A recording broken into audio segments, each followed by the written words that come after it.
Brady. In 2015, he clearly displayed a Make America Great Again hat in his locker, which, if you don't know, and I'm sure you do, it's the calling card of our favorite disgraced former president, Donald Trump. When it became too hard to answer questions about his support and Trump's racism, sexism, sexual assault, homophobia, and transphobia, he conveniently decided to, quote, stick to sports. By the way, African-American and gay players are not afforded the same thing. Like, they have to speak always to every issue that impacts African-Americans or gay people, or only white people are afforded this thing. So also, even though he's one of the highest paid players in the NFL, he earns hundreds of millions of dollars over his career. He's married to one of the highest paid supermodels in history. He got $1 million in the Paycheck Protection Program that was set up for small businesses during COVID. Oh, come on. No. For his lifestyle brand. You've got to be kidding me. The millionaires are the ones who really suffer. You fucking creep. Stop it. I will say one more thing. There is this, and I used to think this, and this is why I put this in here. Tom Brady, he has 2 kids with Gisele Bündchen, or however you pronounce her name, Bündchen or Gisele. She's Gisele. She's super beautiful. One name, yeah. He also has another child named John. The kid goes by Jack, and that's by his former girlfriend Bridget Monahan. And she's a really great actress. She's gorgeous. I didn't bring this up really. It's not as creepy as you think. Like, Bridget and Tom Brady dated for several years. They broke up. He started dating Gisele. After they broke up, she found out she was pregnant. Right. So it's like, I was under some impression that, like, she was pregnant. He met Gisele and he was like, bye. That's not what happened. Like, apparently it was like after she still did like the single mom thing, which I'm sure was super hard for her. And they seem to be really good co-parents, and that they're actually on pretty good terms. That's good.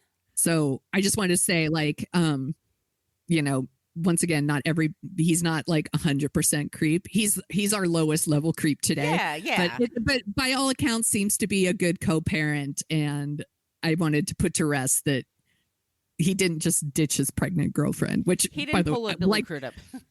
No, which I totally thought was a thing for years. I was like, what an asshole. But that's actually not what happened. So that's our first creep, Tom Brady. Excellent work, Sonia. Thank you. And all apologies to our Massachusetts fans.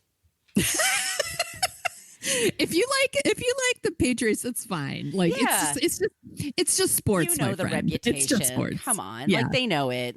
Philly fans and Boston fans are like the worst, and everyone knows that, and they embrace it.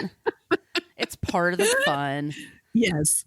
All right. So my first creep today. It's a lot higher level creep. We talked about him in our very first episode when we talked about Lance Armstrong. Lance's parents were in high school when they had him, which is not shameful. I mean, sometimes it's just what happens in life. It happens to a couple of people on my list. But they named their son Lance after a football player named Lance Rentzel. And I want to go into him a little bit more than I did last time. Lance Rentzel he was an only child, born 1943. He grows up in Texas, tall, blonde, good looking, nice Christian boy. He plays the organ. LOL. I'm not making a joke. Giggle tee. He goes to Oklahoma, which is a big football school. That he plays for the Vikings in the late 60s. And then in 1969 or 70, he marries Joey Heatherton. And she was like this gorgeous blonde that, like, a Goldie Hawn type. Like, she was very funny. She could sing. And there was all these talk shows and shows that on TV where people go on and sing and dance and do sketches and skits and shit like that. So Joey Heatherton would go on with her boyfriend Lance, her husband Lance, and he would sing like, anybody here seen my old friend, with an organ. And then LOL Oregon. LOL Oregon. He has some kind of weird dust up that happens in the Vikings. He does really well in the Vikings, but for some reason the team trades him and it's not really talked about.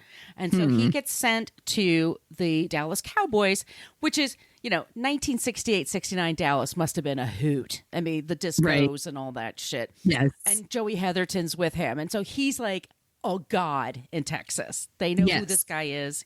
He's one of their own. And he apparently has a problem, Sonia. So on Thursday, November 19th, 1970, this is in November is when the playoffs game starts, right? And then the Super Bowl usually happens in January or February.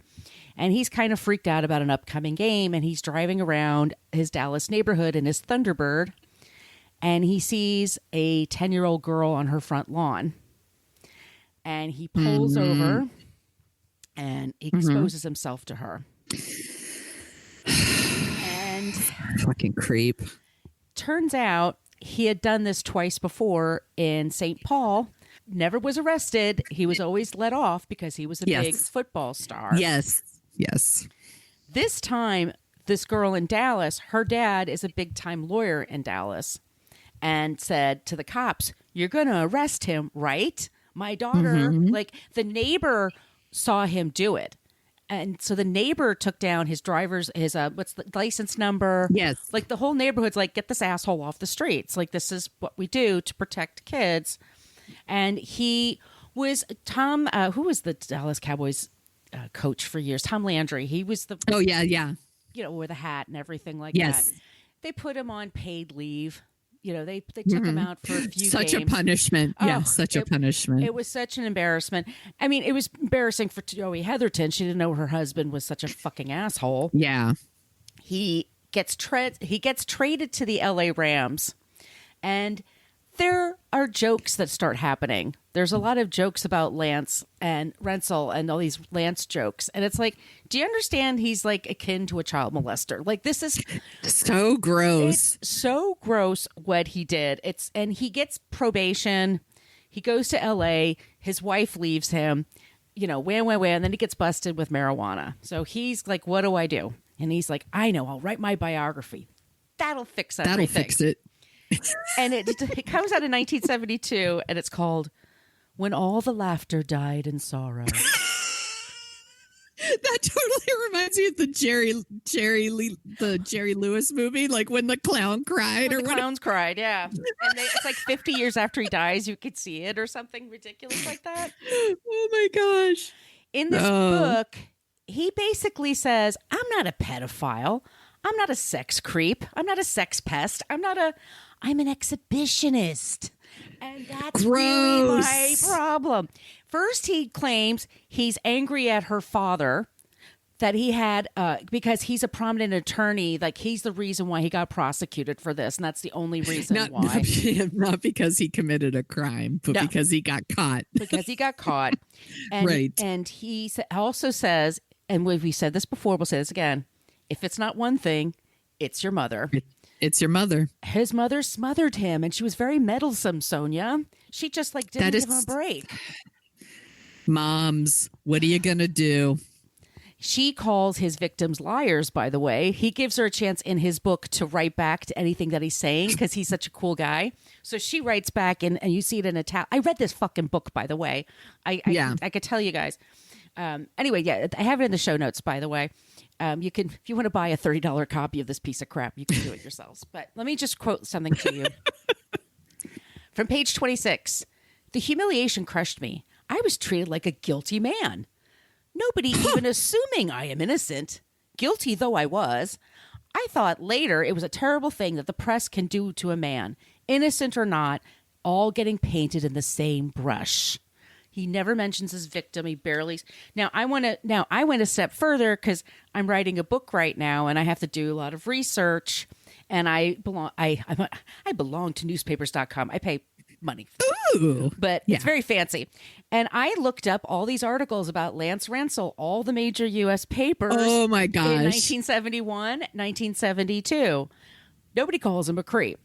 Everybody says He is so brave to write this book. I'm going to barf. He's so gross. This man, he's actually speaking out about a health issue.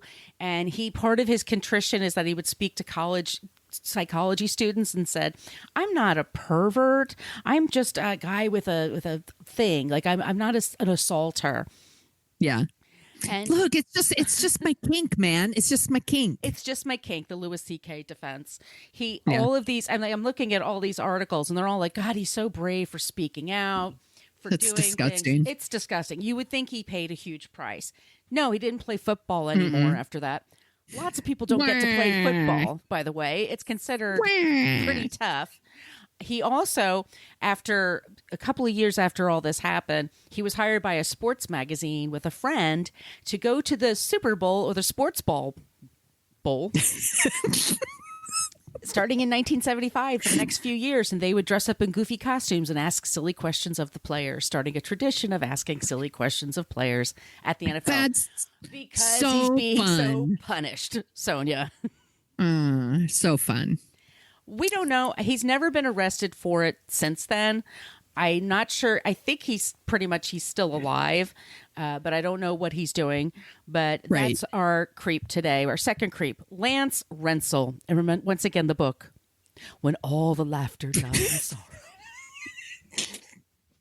It doesn't sound like a real title. No. It's what an asshole. And a couple of these articles were like AP stories that just got blasted everywhere. And it was the same thing over and over again. Like, he's not that bad. And he's so brave for writing a book. Yeah, good for him. Writing's hard. What an asshole. Good job, Margo. Thank you. So our next one is Ben Rothlisberger. That's right, everyone. I spelled it phonetically. Roethlisberger. Or as the name my friend Corso and I call him, Ben Rapesberger. Rapistberger. That's what we call him. He is a former NFL quarterback. He played 18 seasons with the Pittsburgh Steelers. He was born on March 2nd, 1982. He grew up in Findlay, Ohio. That's where Corso's from. It's another reason she hates his guts so much. He spent his high school years playing football, basketball, and baseball. He went to Miami University, Miami in Ohio, by the way, not the other Miami. And then he was picked up by the Steelers. Another hated team, by the way. Yes, he was their first round pick in 2004, and he signed a 6-year, $40 million contract. And he played very well for them. He, won Rookie of the Year. Apparently that's a cool thing. His first Pro Bowl selection in 2007. He became the youngest best football extravaganza winning quarterback in NFL history at the age of 23. He's considered one of the greats. He's after 18 years as a starting quarterback. He's like 5th all-time yards passing, completions, 8th in touchdowns. Like, he's in the same breath with like Peyton Manning and Tom Brady. Those folks. Hacks. Yeah, those hacks. So, that's him on the field, but off the field, he's an asshole and a serial sexual assaulter. So for this creep, we've got an article from Defector written by Diana Moskowitz, Sports Illustrated, Sportscasting, and of course Wikipedia. So let's start on the lower end here. Turns out he's kind of an entitled prick when he goes to restaurants. I think people who treat waiters shitty are garbage people. They're garbage people. Yeah. So the owner of a popular bar in Pittsburgh called the Cabana Bar says that when Big Ben, that's what I'm going to be referring to him as, by the way, because I don't want to say his name over and over. Big Ben and his group of hangers-on come to the bar. He often refuses to pay the $5 cover. $5 The guy gets millions of dollars. But he's won't pay the fucking Sonia. cover. That hurts his ego. And then he uses the variation of the "do you know who I am" line to intimidate employees at the door. He did it a lot. He was super rude to employees. He was also overheard making like lewd comments to a pregnant waitress at a did your boyfriend forget to pull out? Oh. He's so gross. He's disgusting. After most home games, Big Ben and his like other players would go to this English pub and grill called the Fox and the Hound.